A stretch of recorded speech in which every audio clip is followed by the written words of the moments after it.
Mesdames et messieurs, merci de nous rejoindre pour ce nouveau numéro du 7 Actu, l'essentiel de l'actualité nationale et internationale. Au sommaire de cette édition, ce drame à Tékoubé, 3 enfants, dont un nourrisson de 6 mois, périssent dans un éboulement.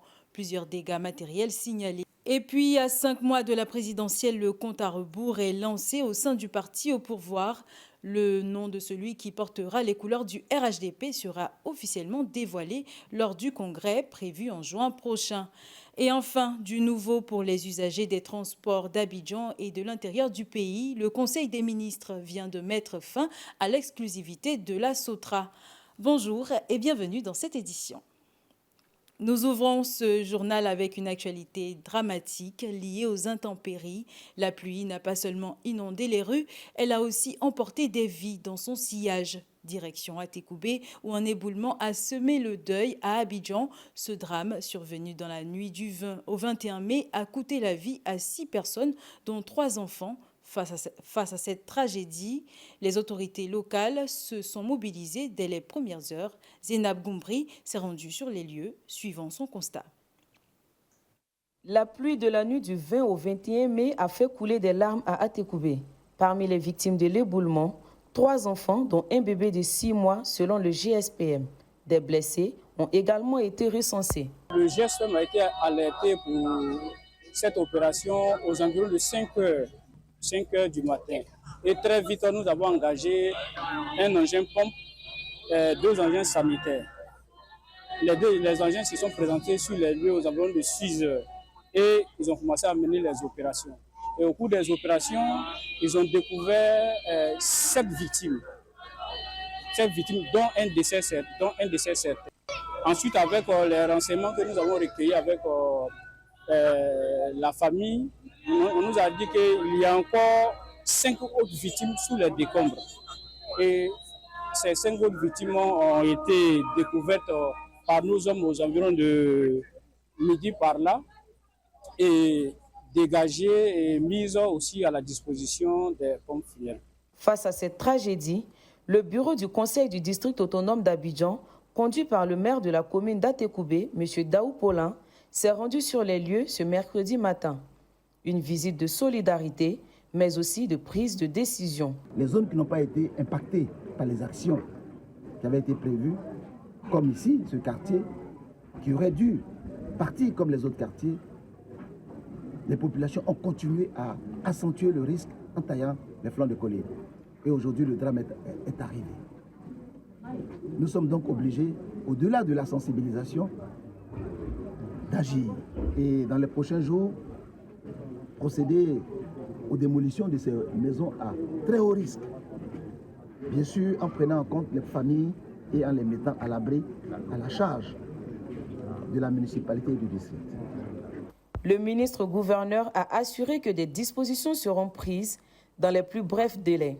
Relogement des sinistrés, sécurisation de la zone à risque et renforcement de la prévention en cette saison pluvieuse particulièrement dangereuse. On pose à présent les pieds sur le terrain politique. Le RHDP se prépare pour un événement majeur de son calendrier. Le suspense ne durera plus longtemps. Le nom de son candidat pour la présidentielle 2025 sera bientôt dévoilé. Amédée Kouakou, président du comité d'organisation du congrès, a annoncé que le candidat du RHDP sera dévoilé lors du 2e congrès ordinaire les 20 et 21 juin prochains. Il l'a déclaré lors d'une réunion préparatoire au siège du parti à Abidjan-Cocody, mercredi après-midi. Le congrès aura lieu le samedi 21 et le dimanche 22 juin. Le samedi 21 juin, ce sera donc l'ouverture du congrès au parc des Enfants de Port-Boué, où on attend environ 7000 congressistes. 7000, je dis bien 7000 congressistes. Donc, ce seront donc les secrétaires de section, les secrétaires de zone, tous les hauts responsables du parti. Évidemment, ce sera des moments pour échanger sur la vie du parti, toiletter les tests et voir comment marche donc notre grand parti. Alors, au cours de ce 2e congrès, évidemment, on va désigner le président du parti et le parti va proposer que, en tout cas nous on souhaite que le président Alassane Ouattara soit notre candidat. Donc nous on va lui proposer, bon, est-ce qu'il va accepter? Je ne sais pas, il sera proposé. Du nouveau dans le secteur des transports, notamment pour les usagers d'Abidjan et de l'intérieur du pays. Le Conseil des ministres du mercredi 21 mai 2025 vient de mettre fin à l'exclusivité de la SOTRA. Désormais, de nouveaux opérateurs pourront intervenir dans le Grand Abidjan et dans les grandes villes de l'intérieur. On écoute à présent le porte-parole du gouvernement. Au titre du ministère des Transports, en liaison avec les ministères concernés, le Conseil a adopté un décret portant approbation de l'avenant numéro 02/2024 à la Convention de concession entre l'État de Côte d'Ivoire et la Société des transports abidjanais, la SOTRA, pour l'exploitation du service public de transport collectif de personnes dans le Grand Abidjan et les villes de l'intérieur du pays. Cet avenant réaménage les modalités de la concession actuelle de la SOTRA dans la perspective de l'avènement de nouveaux modes de transport public tels que la ligne 1 du métro d'Abidjan sur l'axe Anyama-Port-Boué et les BRT, dont le BRT Est-Ouest sur l'axe Yopougon-Bingerville, qui sont en cours de réalisation. À cet effet, il lève l'exclusivité accordée à la SOTRA et ouvre le réseau public de transport concédé à l'exploitation de nouveaux opérateurs en vue de répondre aux défis actuels de la mobilité dans le Grand Abidjan et dans les grandes villes de l'intérieur du pays.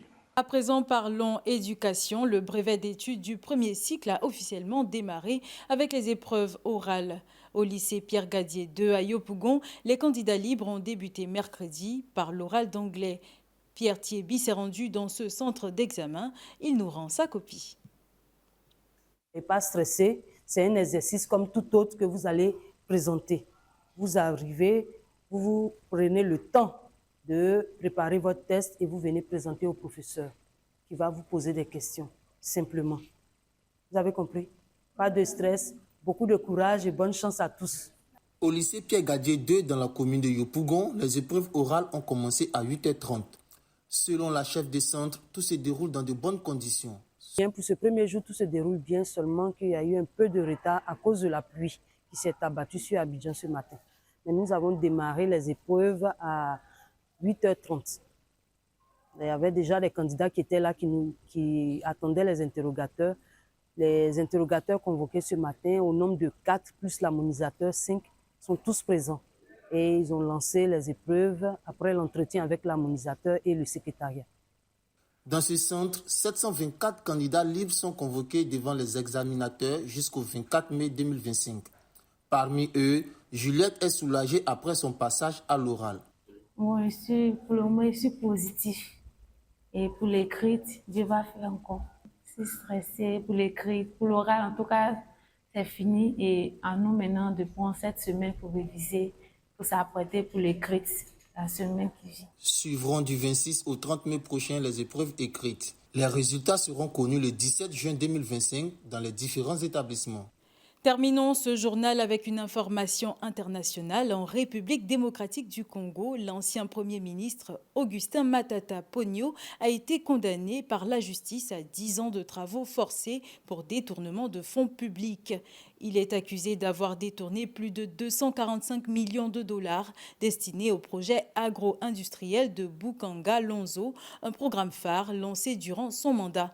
Le verdict inclut également une peine d'inéligibilité de 10 ans. Matata Ponyo, qui n'a pas assisté aux audiences, a dénoncé un procès à caractère politique.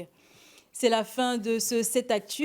Merci pour votre fidélité. On se retrouve très bientôt pour un nouveau point sur l'actualité nationale et internationale. Bonne suite de programmes sur cette info.